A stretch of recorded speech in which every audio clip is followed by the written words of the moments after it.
Olá pessoal, graça e paz, que Deus abençoe vocês. Eu sou João Paulo Fonseca e estamos aqui para dar continuidade ao nosso estudo sobre o Sermão do Monte. Semanalmente nós temos postado vídeos bem curtinhos, trazendo reflexões e uma exposição, versículo por versículo, do Sermão do Monte. O primeiro sermão pregado por Jesus após iniciar o seu ministério público. O Sermão do Monte, ele traz ensinamentos práticos concernentes ao Evangelho e sua aplicação na vida dos cristãos. Eu quero ler Mateus capítulo 5, versículo 7, e Jesus disse o seguinte: Bem-aventurados os misericordiosos, porque alcançarão misericórdia. Vale ressaltar que os 11 primeiros versos do capítulo 5 de Mateus, eles apresentam as bem-aventuranças. Jesus inicia o Sermão do Monte apresentando as bem-aventuranças. A expressão bem-aventurados, em outras traduções, ela é colocada como abençoados, felizes, abençoados com felicidade. Mas, literalmente, bem-aventurados significa estar plenamente satisfeitos. Então Jesus ele quis dizer, estão plenamente satisfeitos os misericordiosos, porque alcançarão misericórdia. Agora, trazendo para uma ótica atual, o que seria misericórdia? Nós temos um entendimento, segundo a Bíblia, que graça é tudo aquilo que precisamos, porém é nada que merecemos. Pela graça nós somos salvos mediante a fé. A graça de Deus é a causa da nossa salvação. Jesus Cristo, de uma forma tão linda e tão pura, entregou a sua vida por nós. João 3,16 diz, porque Deus amou o mundo de tal maneira que deu o seu Filho unigênito, para que todo aquele que nele crê não pereça, mas tenha vida eterna. Ou seja, a graça é totalmente suficiente para nos dar a salvação. Nós não merecíamos. A Bíblia diz que o salário do pecado é a morte. Nós estávamos condenados, porém Cristo tomou o nosso lugar e comprou com seu sangue a nossa salvação, nos justificando e nos proporcionando perdão. Nós não merecíamos, é verdade, porém Deus, que é amoroso e justo, nos proporcionou tamanha salvação. A misericórdia, segundo a Bíblia, é aquilo que Deus não nos dá, porém nós merecíamos.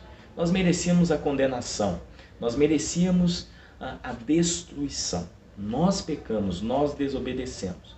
Deus talvez teria direito, Deus talvez não, Deus teria sim direito de nos destruir, porém Ele é tão misericordioso que ao invés de nos destruir, Ele proporcionou salvação.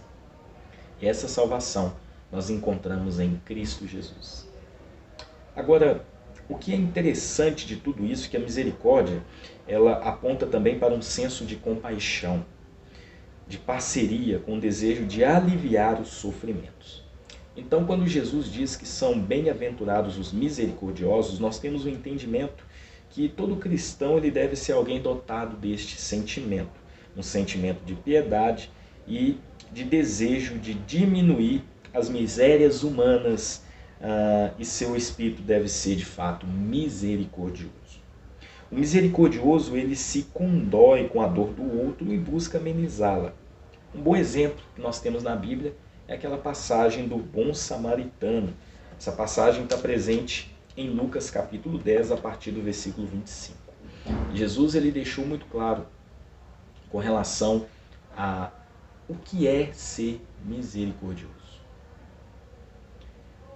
Certa vez, estava ali um intérprete da lei, um homem que conhecia a lei, e ele perguntou a Jesus, mestre, o que eu preciso fazer para herdar a vida eterna? Aí Jesus disse para ele, olha, ame o Senhor seu Deus de todo o seu coração, de todo o seu entendimento, e ame o seu próximo como a ti mesmo. Foi o que Jesus disse para aquele homem. Porém, o homem, querendo se justificar, perguntou para Jesus, mas quem é o meu próximo? Jesus contou uma parábola, Ele contou sobre um determinado homem que descia de Jerusalém para Jericó. Ele caiu nas mãos de um ladrão, tomou uma surra, ficou quase morto, deitado no chão.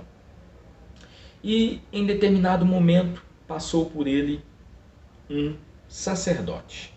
Esse sacerdote viu aquele homem naquela situação e a Bíblia diz que ele passou de largo, ou seja, ele seguiu o seu caminho. Em seguida, um levita viu aquele homem naquela situação, caído, quase morto, também passou de largo. E o terceiro homem que passou perto daquela pessoa que estava ali totalmente em sofrimento foi um samaritano. Então nós tivemos um sacerdote, um levita e um samaritano. Sacerdote e levita são religiosos.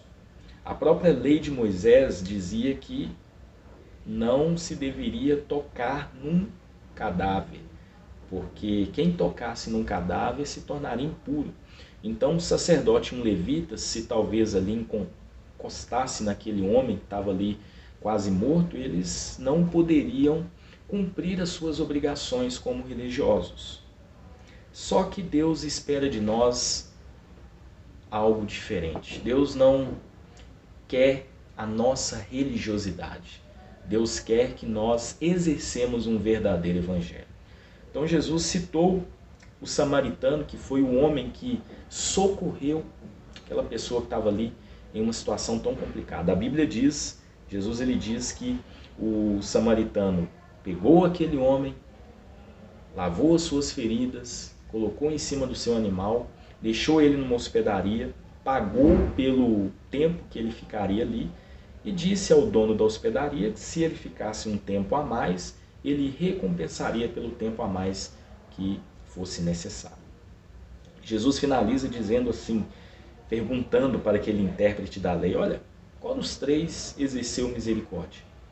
E o intérprete da lei, né, o escriba ali, ou um fariseu, disse, olha, o que usou de misericórdia com ele. Então Jesus ele disse, olha, vá e faça o mesmo. O samaritano, o judeu era uma pessoa impura, ele era rejeitado pelo judeu, era uma pessoa excluída pelo judeu. O judeu considerava um samaritano uma pessoa totalmente ruim, mas o samaritano exerceu a essência da misericórdia que Deus exerce diariamente por nós. O desejo de Deus é que todos nós sejamos misericordiosos. Ajude o próximo. Se coloque no lugar do próximo. Aquele intérprete da lei perguntou para Jesus, quem é o meu próximo? Muitos achariam que o próximo talvez seria religioso, aquela pessoa que a gente gosta, mas o próximo é qualquer um, está por aí. Aqueles que são tidos como os excluídos da sociedade, aqueles que ninguém dá valor. Precisamos fazer como Jesus. Jesus não fazia acepção de pessoas. Jesus, ele amou a todos. E Jesus ama a todos, incondicionalmente. Sabe o que é interessante de tudo isso? Precisamos exercer misericórdia como Deus exerceu a nós. Se não é a misericórdia de Deus, como diz lá em Lamentações, né? As misericórdias do Senhor são a causa de não sermos consumidos. As misericórdias do Senhor se renovam todos os dias. Precisamos aprender a perdoar, aprender a se colocar no lugar do próximo e, principalmente, cumprir aquilo que Deus deixou para nós por meio das Escrituras. Ame o seu próximo, ame as pessoas, deseje o bem das pessoas. O desejo de Deus é que todos sejam salvos e todos cheguem ao conhecimento da verdade. Então, a sua maior pregação é o seu testemunho como cristão. As pessoas estão te observando, estão vendo se de fato você é um cristão genuíno, que ama, que exerce misericórdia, que ama as pessoas e cuida delas. Você precisa ser o Jesus mais próximo dessas pessoas. E como nós aprendemos hoje, são bem-aventurados, estão plenamente satisfeitos aqueles que exercem, aqueles que têm misericórdia, pois eles alcançarão misericórdia. Se Deus te perdoou, se Deus te ama, se Deus Ele de uma forma tão graciosa exerceu misericórdia sobre você. Todos nós também precisamos perdoar, amar e exercer misericórdia através da nossa vida a todas as pessoas. Que Deus nos abençoe e que todos nós sejamos não somente ouvintes, mas praticantes de toda essa verdade.